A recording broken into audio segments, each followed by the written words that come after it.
Welcome into another edition of New Track Record Podcast. Caleb Hatch and Justin Kinney with you. Plenty to discuss this week, especially as we kind of recap everything we've learned for the past couple of weeks. Marketing, the 100 Days to Indy streaming and TV show series, docu-series for IndyCar, plus stuff trickling out that's not good news about the IndyCar video game. And we'll talk about all of that with our guest this week, Adam Stern, motorsports, also fighting sports reporter for Sports Business Journal. Adam, as always, thanks for coming on. Absolutely, guys. Thanks for having me. So, Adam, we'll start things off with the 100 Days to Indy TV show and docu-series. It'll be on Vice TV. It'll be on the CW, on Network TV. How did this deal come together? Was this something a long time in the making or something that kind of came together quickly here in the offseason? Yeah, it seems a little bit of both is the answer to that question, because they were working on trying to land a docuseries for quite a while. And they had been looking at all sorts of different projects. Of course, we had seen this reported several different times, including by me, that they were close to a deal. But it seems like this one might have actually come together somewhat quickly. Nexstar Media Group, which is kind of like the owner of a lot of local TV stations and affiliates throughout the country. They have different kind of operations like that where they own local TV stations. They recently purchased the CW, and they want to make the CW kind of into a channel that has a little bit more kind of like live offerings or docuseries type offerings than it had in the past. So it was looking at getting into these sort of ventures. And that just happened in the past couple months. So I have a feeling based off of that and also based off of what I was told by Mark Miles, the CEO of Penske Entertainment, that it seems like this one actually this offer specifically came together in the past couple months. But obviously they've been working on seeing if they could find an appropriate docuseries for some time now. And it seems like this is just the one that came to the top and that worked the best. So I think it's a pretty interesting deal for IndyCar. I mean, obviously it's not Netflix or one of those other top streaming properties. But at the same time, the CW, of course, is in pretty much every TV in America. And I believe the number that IndyCar gave out, which I'm sure they were given from the CW, is that they're in 98% of households that have TVs in the U.S. And then, of course, they've kind of got that secondary partnership to it with Vice, which is kind of also very interesting in their own right. The CW kind of has a younger-leaning audience with some of their shows, and then Vice has kind of certainly a younger-leaning audience in certain ways too. So that's kind of the beauty of these docuseries, is trying to get them in front of new audiences. Obviously, if diehard IndyCar fans want to watch it, all the better as well, right? Like, it's not like you only want new people to watch it, but the most important thing about these is trying to get them in front of new fans and potential fans and non-fans at this time. So I think from that regard, I think IndyCar's got a pretty interesting deal. We'll have to see how it goes. I was just talking to someone about this earlier today, the last point, which is that the one thing people do have to keep in mind in terms of expectations, and I think this is not just true for motorsports, but all sports, because we're seeing like tennis just come out with a new docuseries, golf coming out with a new one, is that one of the reasons, in my opinion, or the major reasons, in my opinion, that F1 struck gold in 2020 with Drive to Survive is because everyone across the world was stuck at home due to the coronavirus pandemic. So they really did kind of strike, I believe, lightning in a bottle to an extent. But at the same time, you still got to try and make projects like this happen, even if you're not F1 and if you're other sports, right? You got to try and do this. So let's see what they can do. Obviously, the expectations, I don't know if they'll be quite as high as what's happened for F1 and Drive to Survive. But if it can bring in some new fans in various ways, I think it'll be very worthwhile. And hopefully it'll be one aspect of a broader new marketing plan that they're going to have. Adam, what can you tell us about the particulars of the series? We know it's going to be 6 episodes. We know it'll be in prime time. We know it'll be sporadic through the time between the start of the season and the end of May. But in terms of format, in terms of what the producers are looking to do in terms of telling a story and access, can you give us any intel on that? Yeah, I mean, I think you saw some of the drivers start to say it, like Connor Daly, and there might have been some others, which is that they met with the producer right away last week, or the director. I forget exactly which of his two titles, but one of those two titles, one of the main guys. And this is a gentleman who apparently worked with Box to Box Films, I believe on either one of their new docuseries. It wasn't the F1 one. The Box to Box, of course, is the one that made the production company that made, along with Netflix, Drive to Survive and F1. And apparently, this guy who's I believe directing, it might be the proper title, for IndyCar and the CW and Vice, he's coming over. He just recently worked with Box to Box, either on their golf one or their tennis one. So they've got some pedigree to who's heading this up, and he's already come to Indianapolis last week, and he started meeting with series leaders. He started meeting with drivers and starting to put together a narrative of what this story is going to be. And one thing that speaking with Jonathan Gibson, who's the right-hand man of Roger Penske, and speaking with Mark Miles last week about this, they said one of the keys for them and what they believe will be a differentiator is this is going to be much more like Hard Knocks in the NFL, in the sense that it's going to be the episodes are going to come out closer to when it happens in real life. So they're going to start filming, I believe, during the off season and obviously the first races of the season. And the first episodes will come out, I believe, in April, and then furthermore into May. So as opposed to Drive to Survive, where they're going to debut their season about they're going to debut their docuseries about the 2022 season when the 2023 season starts. This is going to be much closer in time to when it actually happens and then when the show debuts. And so IndyCar believes that'll be something that'll hopefully help make this more exciting in the sense that, it'll be fresher in fans' minds. So I think those are some of the, ways they're looking at putting it together. We'll have to see, of course, what the exact storylines will be, but hopefully those will come together, I guess, naturally with what's going on in the sport. Adam, the streaming series is just one aspect of what sounds like a more concerted effort by IndyCar to be more involved in terms of marketing the sport and the budget for that going up, and you've reported on that. What details can you give us on the particulars of that? I'm sure IndyCar has been pretty coy on what that involves, but from what you understand, what can we expect to see in 2023 with the bigger marketing emphasis from IndyCar? Yeah, no, great question. I think you're right. I mean, they didn't give out exact specifics about here's what we were spending before on marketing, here's what we're going to spend now. They're just adamant that they're going to be spending a fair bit more. So let's see exactly kind of what sort of presence we'll see. But they're saying that they're going to, kind of do all the typical bells and whistles that you would expect these days. So they're going to work on things like influencer strategies and kind of traditional PR campaigns with people like that. So I think they're going to be doing all sorts of things like that.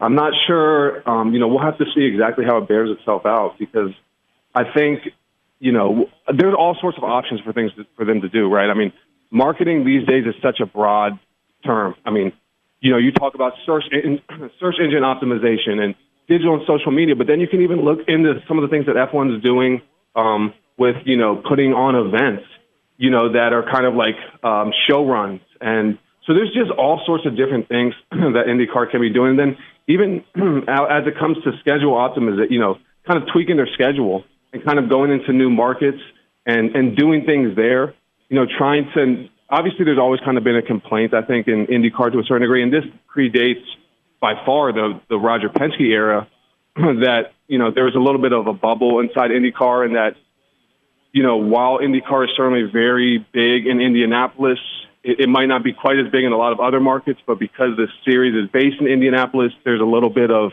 that gets lost in translation for folks. So trying to do more in different markets, locally, I think, with PR outreach, sending drivers there to do various things. I mean, those are all kinds of various bells and whistles that they'll hopefully be looking into. So it's everything you could think of, from experiential in person to digital, social, et cetera. But, let's see exactly what happens. Of course, I had heard the rumors, and it ended up getting reported by Motorsport that there had been drivers, kind of upset over the off season, that there wasn't enough marketing going on from the sport, and so that they had reached out to the series about that. So, this has obviously become somewhat of an important topic. I think, obviously, look, you can't blame IndyCar for F1 getting big in America. And in certain ways, I think it's great for all series in motorsports that F1's getting big in America, because it's helping making racing cool again.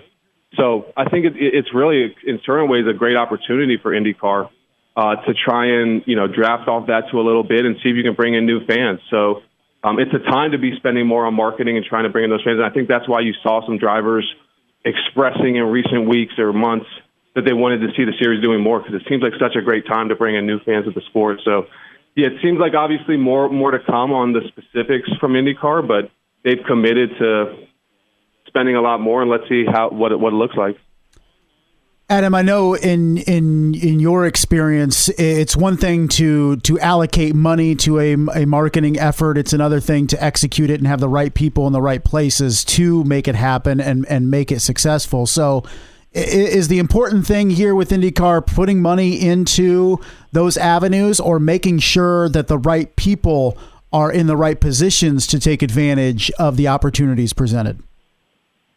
I would say, look, you first and foremost, I would kind of compare it similar to racing, right? Like, the most important thing in racing is having a good car. And then you want to have a good driver. But if you don't have a good car, you're screwed. And I would say it's probably somewhat similar in marketing. Like, you have to have a big budget.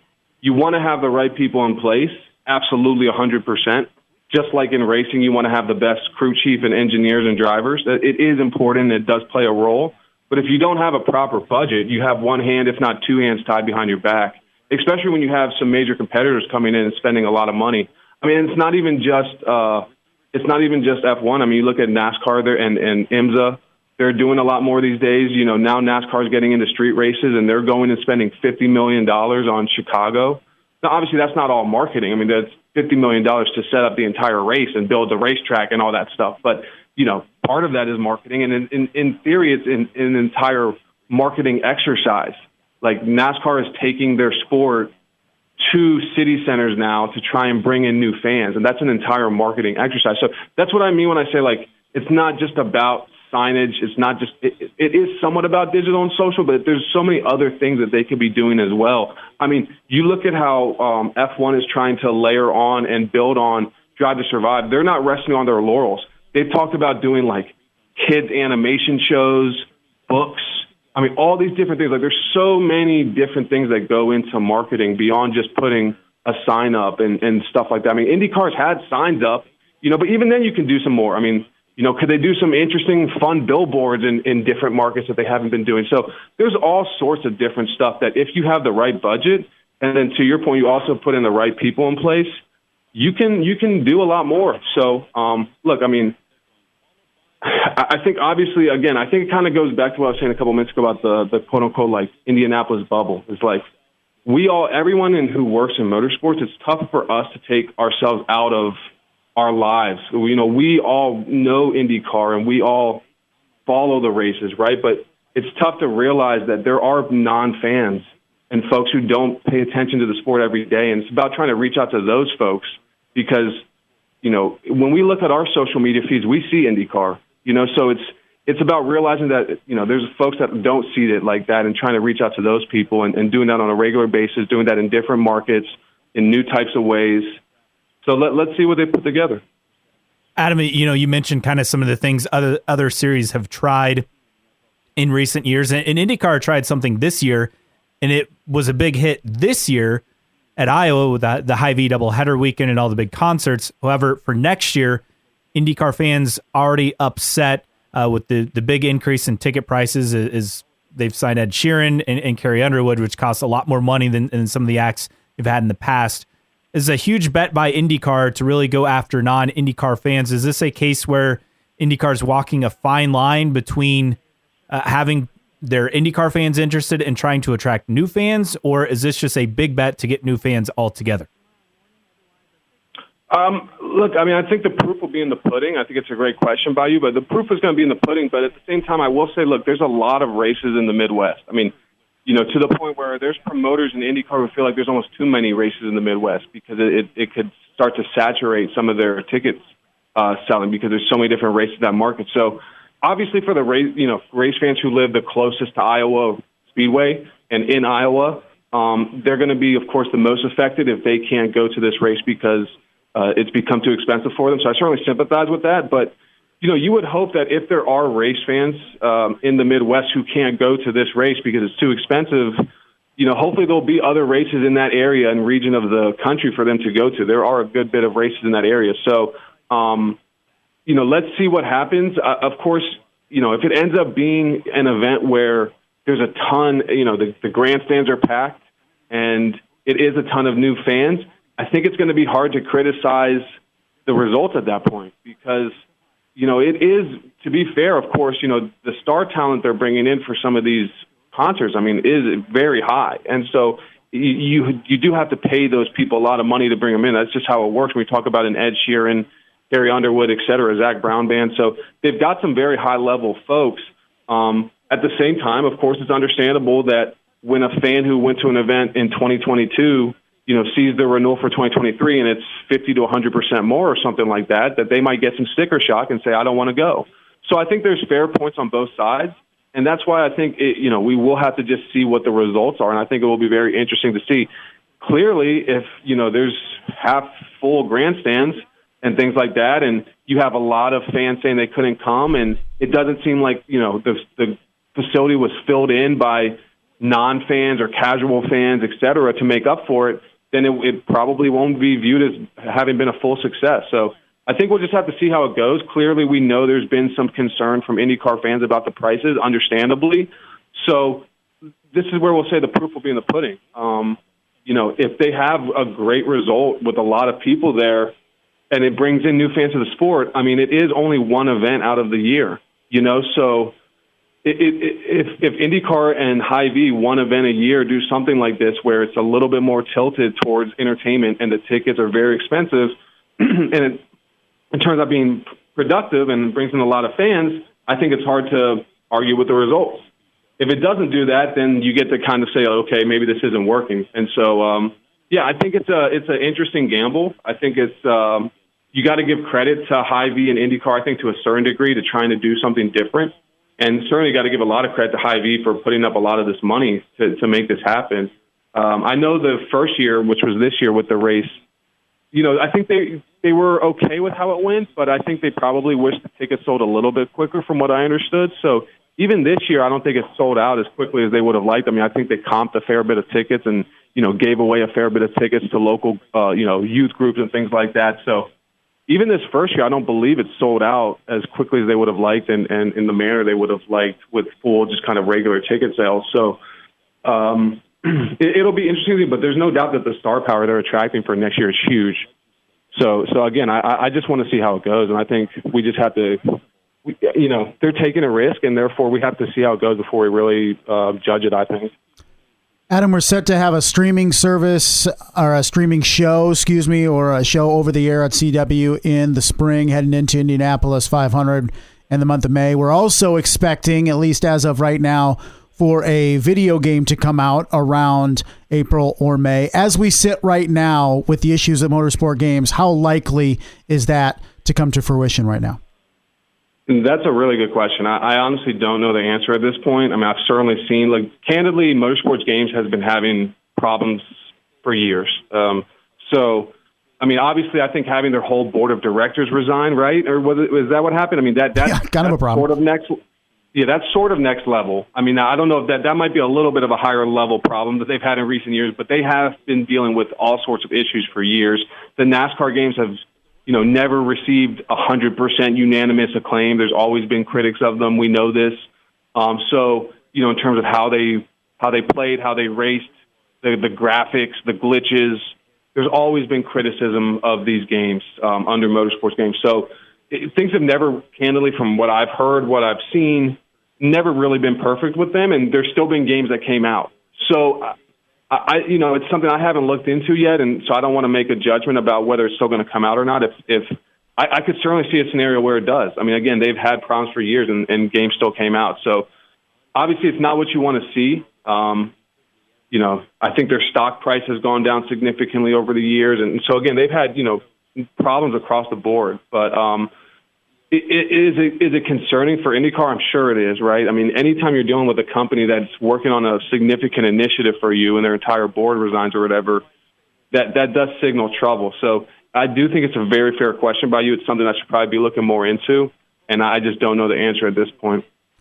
From your experience and understanding, Adam, what's worse, not having a game be released or having a game that is subpar being released? Great question. I think, gosh, it's a great question. I think, look, IndyCar has gone so long without a game that it's definitely bad that they don't have a game. At the same time, they've gone so long without one that it's probably fair to question whether it'd be the right move to put out one that is subpar, at this stage, because you've gone so long with making your fans and potential new fans wait for an IndyCar game that you theoretically probably want to get it right when you eventually do one, So as opposed to, let's say, like you had a consecutive year streak of always having a game, and you've had a game every year since 2004, and for some reason this year, that if the only game you could put out would be subpar, but you want to keep that streak going, like maybe you consider it then. But that's not the IndyCar situation. Like they've been years without a game, so I think it would be a little bit of a bad look, of course, to put out a game that's not up to snuff. But again, I haven't really looked into the situation enough to know exactly what's going on with IndyCar's game. It's possible things are perfect, theoretically. I just don't know. I haven't really looked into the situation. Obviously, again, you look at the press reports.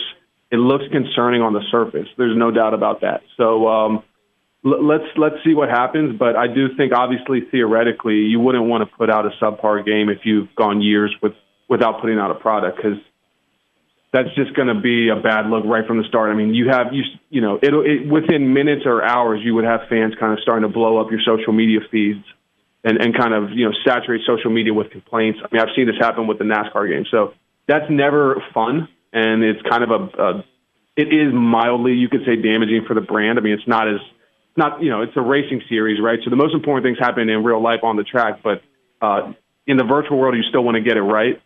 So, let's see what happens with if they can get the product out. I haven't heard that they're not going to at this point, but clearly some of those press reports are naturally concerning 100%. Adam, before we let you go, one thing I think it's kind of flown under the radar that IndyCar has done that they will do this offseason, that preseason test at the Thermal Club happens to be the same weekend leading into the Clash of the Coliseum for NASCAR, relatively in the same market. Was that an intentional move by IndyCar to try to steal some press away, knowing that they'd already be out in California and the LA market for the Clash? Great question. I don't know the answer to that. I mean, hopefully they can co-promote, right? I mean, so whether it's stealing or sharing, however you want to put it, you're right. I mean, it is. I know IndyCar in general thought that their offseason was too long, and so they do want to kind of start to be in the spotlight a little bit earlier.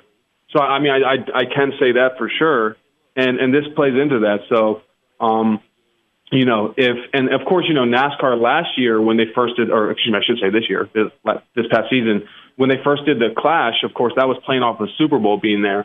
So they got to kind of do the same thing. Like NASCAR got to kind of draft off of the Super Bowl, which was in Los Angeles this past year, and pretty much, what was it, one weekend after the Clash. So from that regard, let's see if IndyCar can do something similar, and hopefully they can find a way to kind of co-promote. Of course, we know, Jim France and Roger Penske do have some, friendly relations, and they've had that kind of similar shared weekend at Indianapolis Motor Speedway. So there is some level of kind of rapport between the two different series. So, yeah, it'd be good to see if IndyCar can, some shape or form, get a little bit more attention earlier on via being at the Thermal Club. That'll be really interesting to see how that goes. I mean, I've never heard something quite like this. But I've never been out to the Thermal Club myself, so I'll be really curious to see how that goes for IndyCar. And again, that at least they're trying something there, right? So let's see how it goes. You got to give them credit for at least trying it. And again, interesting location, and if they can draft off of NASCAR being there, all the better. I don't think any of us are allowed at the Thermal Club. They would ask for our tax returns, they would see what we make, and we would not be allowed in. It's exclusive club. I haven't applied for any entry there at this stage on my end. But it'd be fun to visit for sure. I mean, it looks like a cool idea. I mean, definitely, So, again, I think another thing about the Thermal Club is they have a lot of course, to your point, very well-heeled people who live there. So who knows? Maybe 6 months later we'll be hearing a story about, someone met someone at the Thermal Club during preseason and they turned into a sponsor. I mean, I wouldn't rule something like that out either. So it'll be interesting to see, and credit to IndyCar for trying something there. That's what they got to keep doing. I mean, new markets, that's a huge thing that NASCAR is starting to get right. Like if you even look behind the scenes, I mean, NASCAR is doing a ton of stuff about looking internationally.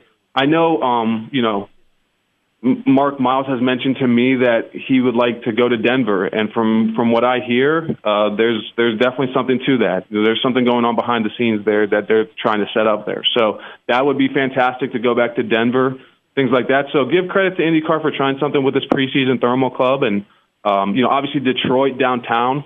Hopefully that'll be very fun in 2023. So they've got a couple things in the works. They just got to increase it, and hopefully more with the marketing.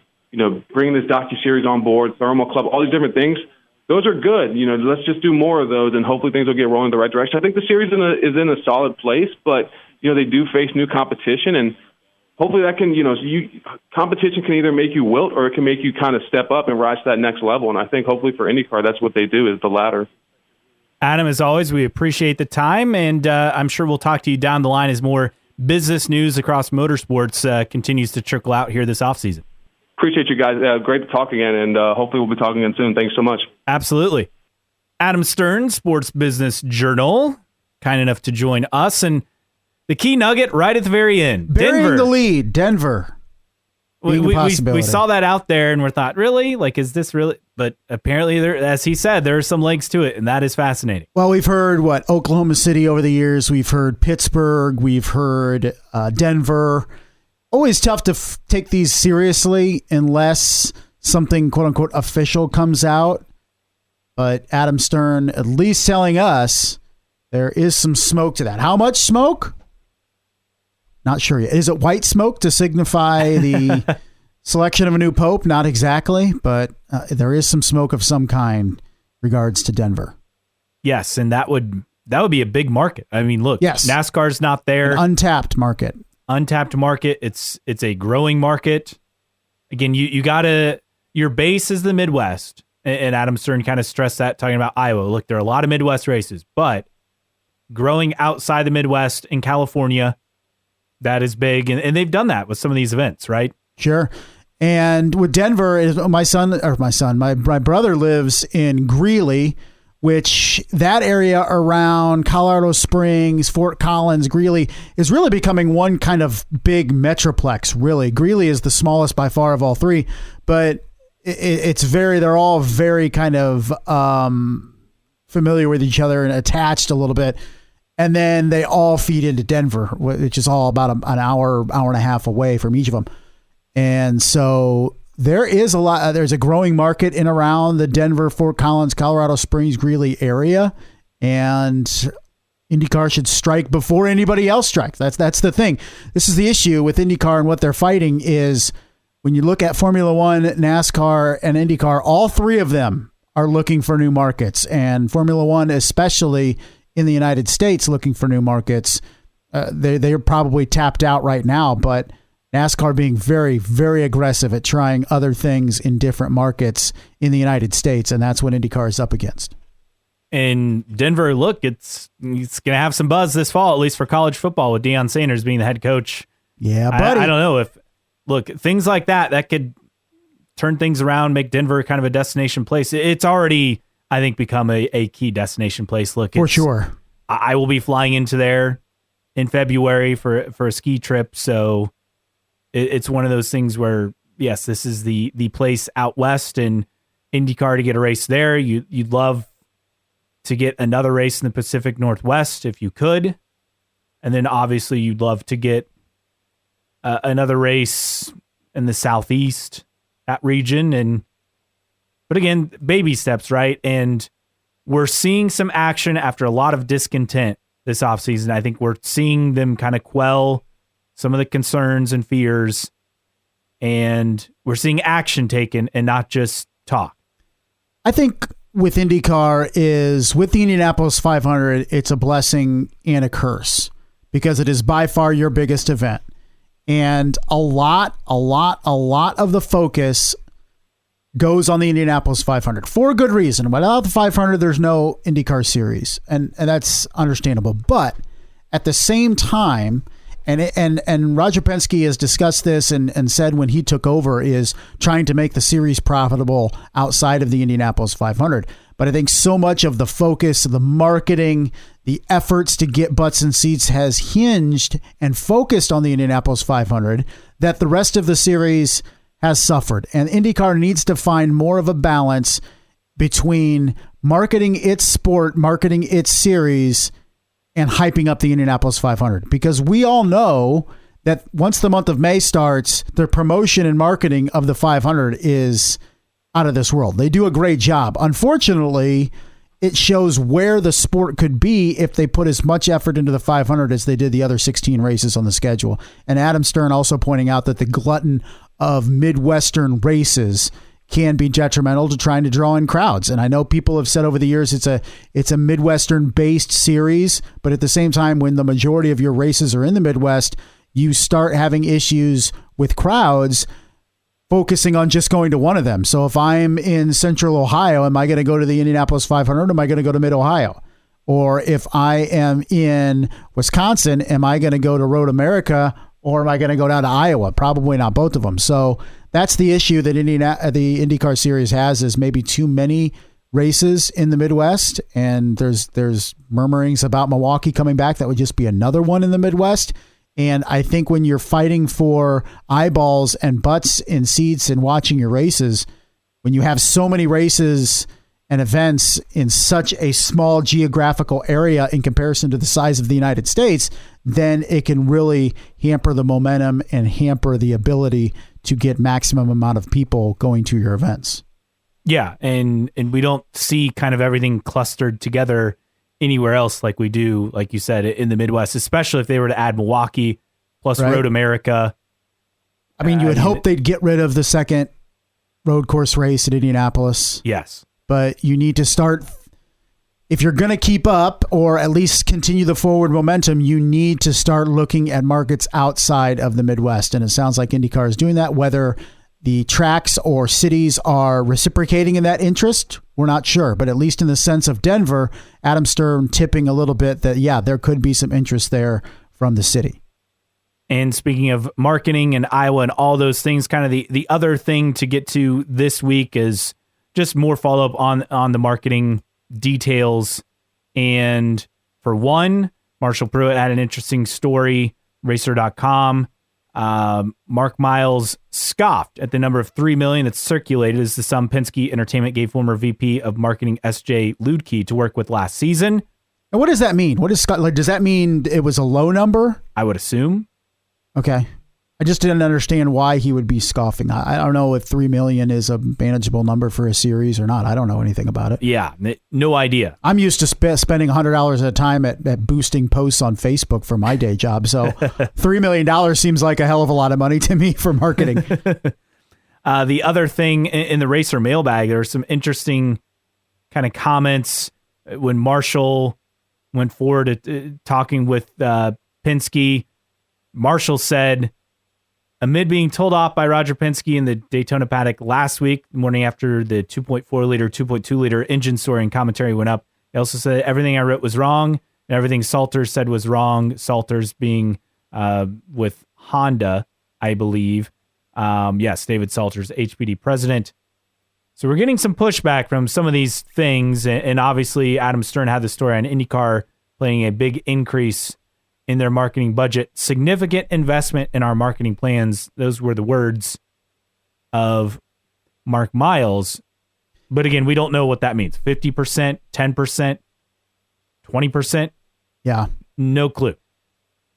I think it's a badge of honor if you get Roger Penske to go off on you. I feel like that's something you can carry around with you for the rest of your days. But Marshall Pruitt pointed it out. You can't afford to piss off Chevy or Honda at this point. So be careful what you say about the folks running those two programs, because they could just as soon jump ship and then you're in a hell of a amount of hurt. And you know what? When the series is silent on their side, on their end of things, and the only comments you can get are from the engine manufacturers and the reporters writing their own opinion pieces, then you should expect some things that come across that you don't expect or don't like or don't agree with. But the series continues to be silent on the majority of these issues. And so how can you get their take and their side of the things when they're so silent? I know that's how Roger Penske runs his businesses and stuff, is doesn't air issues in public or go public too much. But at this point, getting out ahead of some of these stories would be pretty advantageous for the series, or else you're going to be dragged through the mud, which is what's going on right now. Yeah, and that's what's been going on. Now they're trying to battle that back, and hopefully they do the things they say they're going to do, but at least we're seeing action steps taken after it just felt like everything was in disarray after the season. Here's my thing with the increase in budget or marketing, the emphasis on marketing, was the decision made based on the feedback from fans or the feedback from the paddock? Because it seemed like the catalyst to me was the drivers and teams expressing issues to the series. It didn't sound like this was a series that listened to its fans and is making the appropriate adjustments. It sounds to me like a series that listened to its drivers and then decided to do something. And I know the drivers have a voice, but the fans should really have a voice, especially in this respect. If the fans are saying, we're not seeing you enough, or you're not doing enough to market your sport, that should be telling, as opposed to, well, the drivers had issues too. And that seems to be when IndyCar blinked. And that, to me, is a delayed reaction. It should be based on what you've been hearing about for a couple years now from its fans. All right. If you agree or disagree, we'd love for you to interact with us. As always, you can find us at newtrackrecordpodcast.com. While you're there, sign up for the email list. Subscribe for free. You'll never miss an episode or any special announcements. We also have the store available for you. T-shirts and stickers for sale. Great Christmas gifts. Running out of time for those. Also, you can find us on your favorite podcasting platform: Apple Podcasts, Spotify, Overcast, Google Podcasts, CastBox, Amazon Music, for free. On social media, our Twitter handle is IndyCar Podcast. Same handle on Instagram. On Facebook, just search for New Track Record. And you can also email us, newtrackrecordpodcast@gmail.com. And check us out on Patreon. Become a supporter just as little as $1 a month. Thanks to Xavier, Robb, and others for their support. Patreon.com/newtrackrecord. The details there. Okay, mailbag time. Not a ton to get to on this, but a few things. And I think the biggest thing that we saw, sort of involving IndyCar, but unfortunately, Ford apparently interested in F1, new engine regulations in 2026. They're interested in partnering with Red Bull. Obviously, Red Bull's been with Honda, and then what they were going to self-brand, right? But now Honda has been sticking around. Yes. And could this now be a direct Honda to Ford kind of situation? So it's great. It's really great. Hunter's Way 67 says Ford really does hate IndyCar. Yes, they do. You posted a GIF of crying inside of Paul Blart. That's perfect. NK Harden says, what happens first? IndyCar adds a third OEM, or they lose one of their current OEMs? I feel right now it's lose one of their current.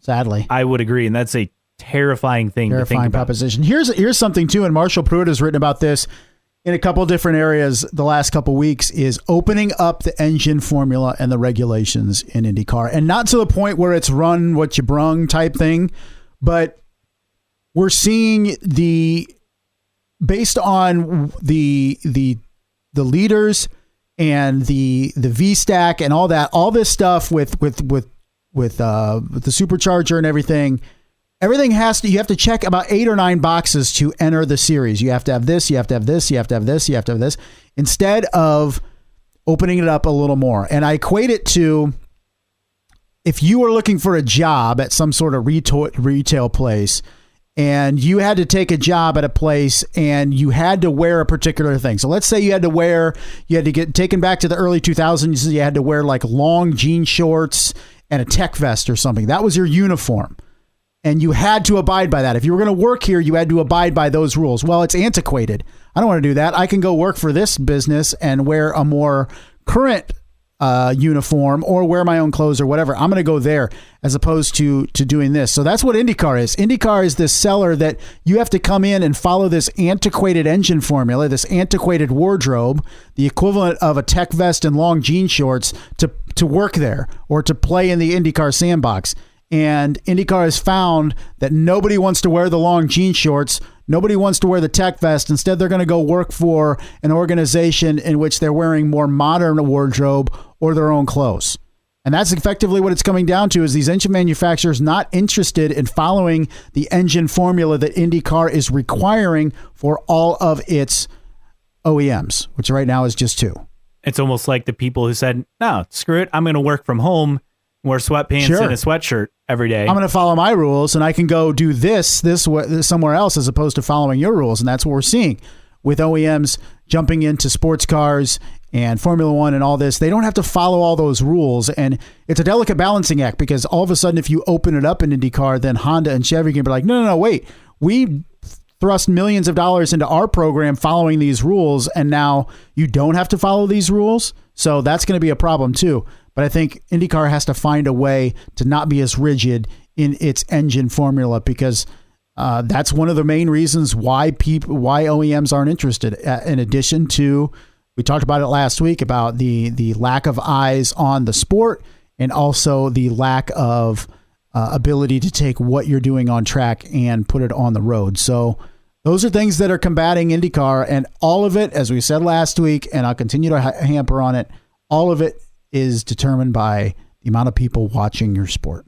Other comments on Ford and rumored to F1. Poet Shevchenko says, the best and smartest idea I have is to somehow fool the Ford execs into thinking F1 moved their headquarters to 16th and Georgetown in Indianapolis. Jeremy from HBG says, at least it won't be IndyCar that gets left at the altar this time. I mean, F1 can handle that, though. They'll be fine. Sure. Not a big impact for them on things like that, if it happens or not. It's great press. If they don't show up, whatever. Right. F1 will continue on, and they will be A-okay. Other comments, this from last week, discussing the IndyCar streaming series. Bauer Racing says, I honestly was surprised the CW still exists. I saw several of those. But I think that's from older people like me. Yeah. I say, initially CW, what? But the more you hear, this is not a show directed towards you, me, and the majority of people listening. The people need to understand. It's not for us. It's not for us. For non-IndyCar fans to become fans. So people saying you need to do things to get new fans, and then IndyCar does something, and people are like, why are they doing this? I'm not going to watch. I don't have CW. I don't know what the CW is. Exactly. It's not for you. Also, you have CW. Everybody has CW. It's a network. Okay. Everyone has access to it. It's free. Yes. More people have CW than have any streaming service out there. In the U.S., yes. Correct. This from Poet Shevchenko. One way for IndyCar to get good bang for their buck would be to aggressively target F1 fans. F1 spent the money turning non-racing fans into racing fans. IndyCar can take it a step further and turn racing fans into IndyCar fans. Now, how they can do that is anyone's guess. Yeah, I think that is the thing we all think that is like a logical step. But how do you get those people hooked on Drive to Survive? Yeah. Because IndyCar doesn't have, a global racing series. They don't have the star power. IndyCar is not sexy as a product, quite honestly. Now it's competitive. Right. And you can sell that, but you have to find a way to get that through to F1 fans, and they're following the drama. You got to find a way to get the competition to become the drama for IndyCar and be a selling point. And that's the thing. I think the majority, and I have nothing to back this up, is say the majority of people that are watching Drive to Survive and now have gotten into Formula One aren't necessarily in it for good, hard racing. They're in it for the drama. They're in it for the personalities. They're in it for the competitiveness. They're in it because of the futuristic technology that goes into these cars and developing them. At the bottom of that barrel, I think, is the entertainment factor on track, because we can all agree that that is at a low in Formula One. So the draw to IndyCar isn't necessarily equate to bringing some of these fans over. That's the issue. And even when you get out of the United States, this connotation of the Indianapolis 500 and racing on ovals, that's a negative connotation to a lot of people internationally. And Formula One fans who like to stick their nose up at IndyCar is, what's the absurdity of racing around in circles? is a big thing. And that's why Formula One and international, there's not a lot of ovals. There's no ovals, obviously, in Formula One. It's a lot of street and road course racing. And for us thinking that that's boring, it conversely is different overseas, thinking that going around in circles on ovals is boring. So that's kind of some of the challenges you are facing in trying to bring some of these fans in, is oval racing just doesn't do it for people in France and Germany and Japan and stuff like that. It's very much in terms of street and road courses. And it's because, quite honestly, it's something they just don't understand because it's not what they're around. And so if you can have the competition like you have in the road and street course races and find a way to make that product good enough for those people to enjoy it, and then teach them the ins and outs and ovals. And I think that's helped having, like Alonso come over, Grosjean competing in IndyCar, Sato having his success. I mean, it helps, but there's a long way to go with that. It goes both ways, because when IndyCar started having more road and street courses, a lot of people moan and groan. They still moan and groan, but there's a different philosophy in respecting those tracks and understanding those tracks and having an appreciation for the racing on those tracks that a lot of us have had to embrace, and conversely with ovals for international fans. Continuing on in the mailbag here, a couple other entries. I think we have, first off, email, and I think this actually is the last one. Thanks to Dave M for emailing us, newtrackrecordpodcast@gmail.com. Said, love the show. Check out awesome license plates. Never miss the show. Keep up the good work. And he's got AJ Foyt as one of his plates and Elio 5 as the other. That's awesome. Going for stuff. 5 this May. As I screwed up last week. Yeah, you gave me a mind-boggling look. 4? Yeah, 4. Get on board. Where you been? Out of it, apparently. Hey, we have a show here locally from 7 a.m. to 9 a.m., folks, in addition to other things going on. So forgive us if we're sometimes out of it more than usual. Yes, and that was the thing I think that got me. It's just you get out of it, right, and you forget something. And long days. Yes, correct. All right, so that wraps up the mailbag. Thanks to everyone for their entries. And a few more notes as we move on to news and notes on the marketing side. First off, NBC Sports and Adam Stern had this. They had first dibs for the IndyCar docuseries. They passed. They liked the idea of another media company promoting the property. That's a given, right? I think that's a smart move by them with that to move on and to look elsewhere as a way to attract new fans. It's a smart move. You don't get anything. You don't gain anything being on the same network, the same streaming service as your sport. Correct. Meanwhile, Bruce Martin had a follow-up on Iowa Speedway and ticket prices on Forbes.com, his story there. And I'm not going to say the quotes were very positive from some officials. It basically said, we want to make IndyCar more expensive to go to. It was basically kind of like valuing the event more than what we've been charging, which I think is a weird philosophy to take. Not all the ticket prices doubled or went up even higher than that. There are some where you can still get reserved seats. I think it's $190 for both days. Yeah. And you look at it, under $200, reserved seat for both days, 2 races, plus the concerts. When you look at it that way, that is a good deal. It is. One thing, though, that to me, people are like, well, they're charging kids now instead of kids go free. I'm shocked. I expect if I'm taking a kid to something that I'm going to have to pay for him or her. Am I wrong in that? It's a good perk. It is a great perk, but I don't expect that. I don't expect that long term. No. I don't expect this financial viability of anything I go to hinging on the fact that kids go free all the time every year. I could see that early on, and then trying to capture fans, and that's exactly why they do it. Capture young fans and then charge them. I don't think that's a bad business practice. I think people, they're charging for kids now. Like, you should charge for kids, in my opinion, like down to a certain age, but 7, 8, 9, 10, 11, 12, 13, 14, 15-year-olds, like they should pay for tickets to an event. I guess that's, to me, just expected. Having reduced price tickets for kids, 12 and price, under. Sure. Kids are free, like at IMS for like general admission tickets usually. I get it. It makes sense. It's a way to get families out and to make it affordable. I think, though, going full price, that is tough because families who would have gone now are no longer able to go. You should have a kid's rate, definitely, but kids shouldn't be free. That's not a good financial business model long term. So the lowest ticket price, now $100. Last year was $55 for tickets. But I think this quote that a lot of people are salty about? Yeah. Salty about. Realistically, and this is coming from Bud Dinker, and he had several quotes here.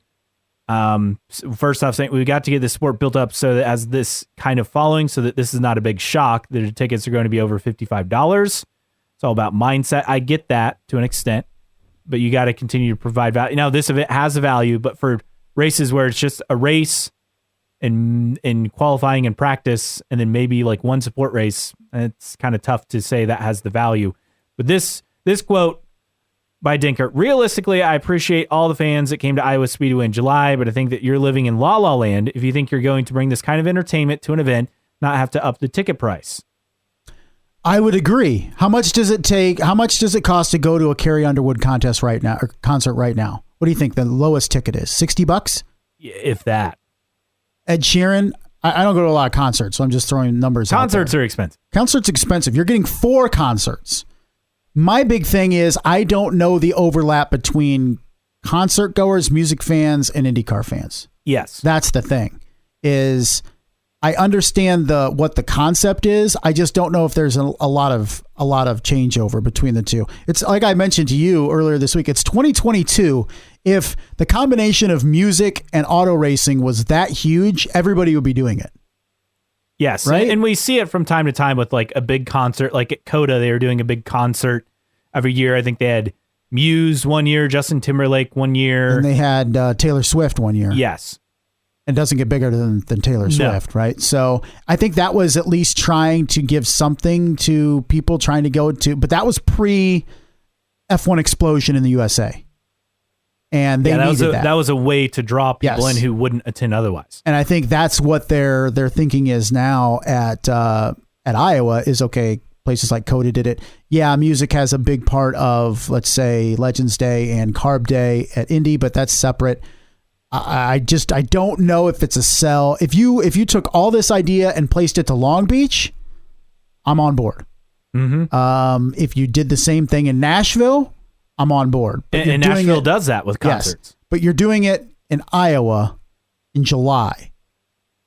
I just don't know what the overlap, the sell is. I hope it works out. Just like Adam Stern said, I hope for sure. I hope it works out. But I understand the frustration of IndyCar fans. But that said, you're also going to concerts, and concerts cost a lot of money. And for clarification, the La La Land comment was by Hy-Vee Executive Chairman, Executive Director Randy Edeker. And then he also went on to say, I've read some of the comments, and frankly, it's just almost silly that people expect to come to an event like this for $55. Now, those level of concerts, yeah, I understand that. I get it. And that is an accurate statement.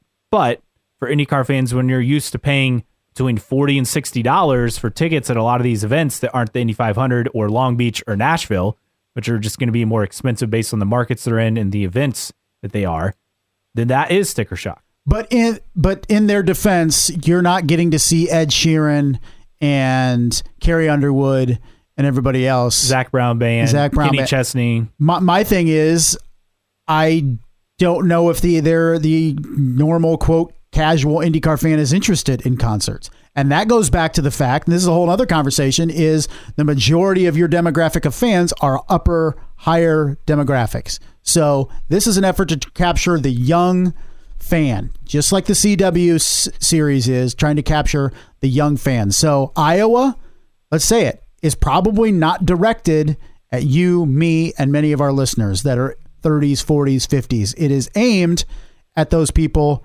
in their 20s, their teens, and all that. This is what this push is for. So I understand being salty, but I also tell people to understand that IndyCar is trying different things to market itself to different demographics of people. And you're not going to agree with everything that IndyCar does. Look, trust me, I'm the most vocal of that, but I also need to understand, as you people need to understand, that not every effort that IndyCar is going to do is aimed at you or me. They're aimed at other people. Moving on, some other notes. Juncos Hollinger Racing announced their Indy Lights, Indy Next drivers, Reese Gold, Matteo Nannini, and that brings the total up to 16 confirmed drivers. We expect at least 2 more, a fourth in Andretti, a second at Cape Motorsports. 16 is fun. Biggest series grid since 2009. That's positive. That from Steve Wittick, who covers the road to Indy, or whatever I'm supposed to call it now. I don't think it's technically the road to Indy anymore, but yes, we're going to call it the road to Indy. Very positive. Elsewhere, IndyCar team notes, Aaron McLaren SP, now be known as Arrow McLaren. However, Sam Schmidt, Rick Peterson still actually involved. It's just a rebrand of the name. I don't understand how their jobs can be the same, yet their initials are being dropped from the name. Yeah. They still will be actively involved in the 3-car team. Meanwhile, Pato Award, eyeing F1, hopes to go to F1 and come back to IndyCar. That's great, but Alex Blow, your teammate, your future teammate, is already ahead of you on the F1 side. I will say that. You're a distant third right now, Pato, for whatever reason. Yeah, behind you and Colton Herta. Yeah, I find that part interesting. But I think if he wins a title, Indy 500, I think those opportunities will present themselves for him sooner rather than later. Speaking of that team, Felix Rosenqvist, he will take part in the Race of Champions Sweden event. So that's pretty cool. That's the one they do like on ice or whatever. Yeah, that's always fun. Mike Shank approved to the board of directors for Road America. So congrats to Mike, friend of the show.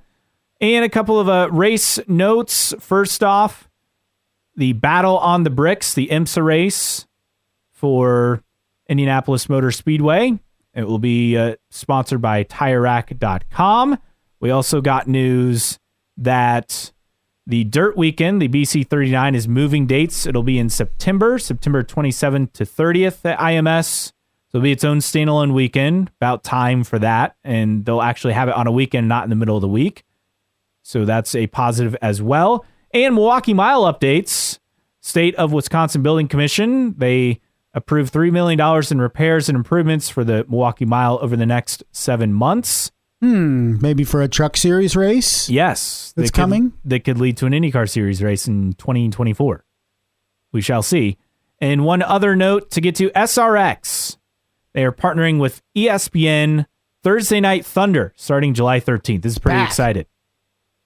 I agree. Going from Saturdays on CBS to Thursdays to ESPN. So I think it's a great idea, and it brings back some old school connotations with ESPN, and SRX in a lot of ways feels old school anyway with the tracks it goes to and the event formats and all that. So I think it's a great fit.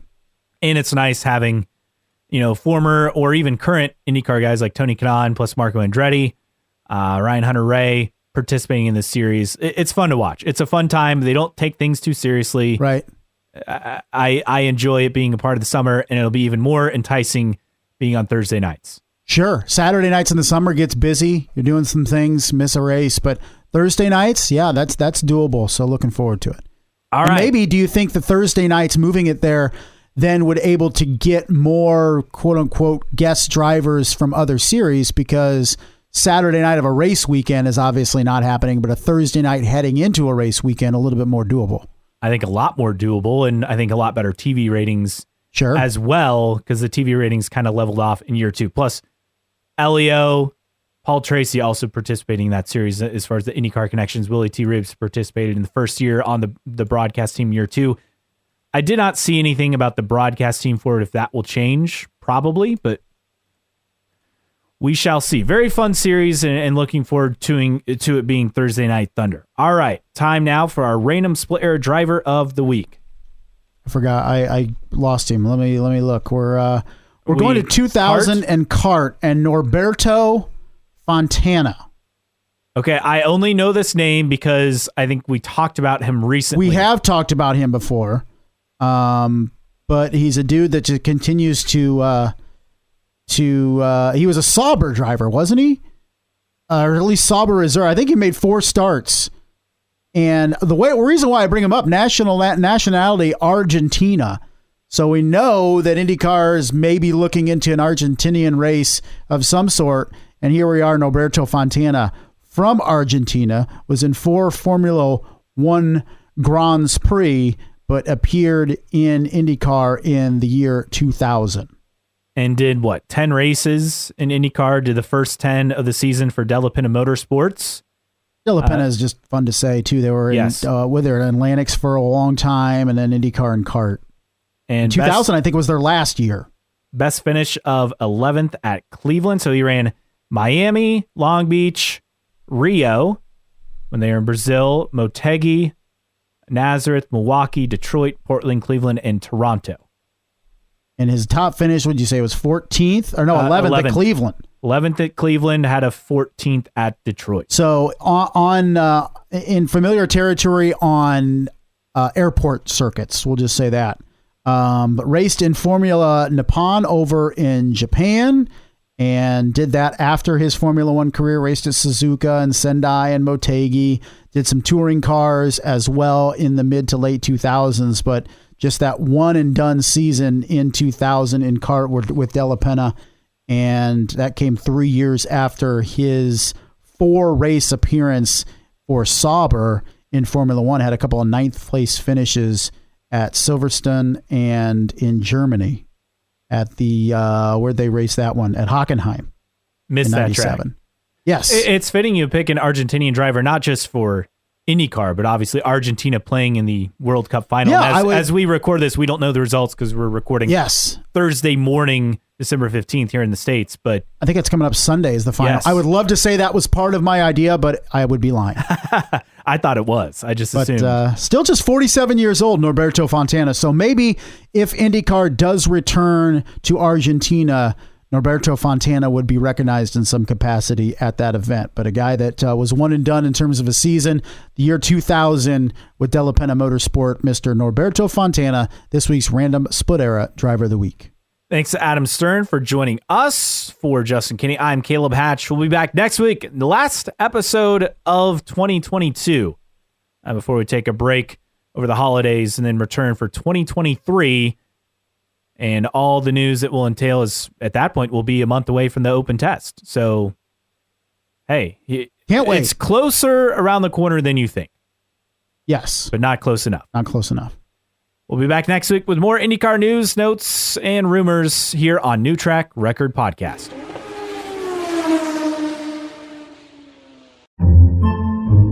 Podcasts by Federated Media.